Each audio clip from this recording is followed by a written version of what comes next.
Hi guys! Good day everyone! I-flex ko lang ang aking tanim na ampalaya. Isang puno lang yan guys. Ayan. Yan lang yung puno niya. Tapos ito yung bunga niyang una. Ayan, natanggal na yung binalot ko kasi lumaki na siya.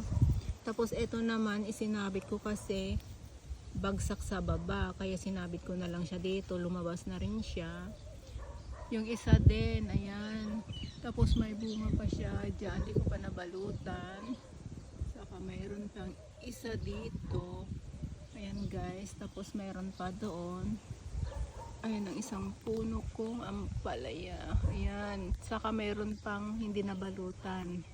Ayan guys, ang bunga lang niya. Medyo parang matipid siya. Tapos may naitanim ako ulit isa. Ayan guys. Tapos ito naman aking mga sitaw. May saluyot siya isa. Pabubungahin ko siya. Ayan, may nahingi akong buto ng sitaw. Kaya tinanim ko rin. Pero akala ko, yung mayroon siyang vine, yung aakyat siya. Pero hindi naman pala. Ganyan lang siya. Ay, naputol yung niya. Ayan guys. Tapos may patani naman ako dito. Ayan, pinaakyat ko na, gumawa akong naakyatan niya. Ayan di ba? Para-paraan lang guys. Yun yung ginawa kong akyatan niya. Dito, ayan na siya Ayan. So ayan. Tapos mayroon akong sili dito guys. Tira ng kuliglig.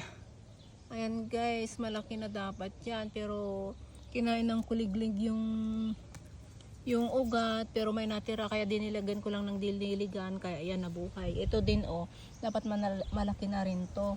Dalawa ito, dapat isa pa dito. Kinain yung ito, napuruhan. Ito may natirang ugat. Kaya nabuhay din siya. Ayan. Kaya hindi ko tinatanggal yung mga damo para iyon yung kainin ng kuliglig. Ayan guys, may saluyot pa diyan nabuhay. Ayan, dalawa sila. Dalawang saluyot. Yung patani kasi noon guys, tong patani na to, ang lagunan yung noon guys kasi hanggang dito yung sanga ng mga kahoy. Nung umakyat na siyang ganon, mataas na, pinagtatanggal ng may-ari kaya yan.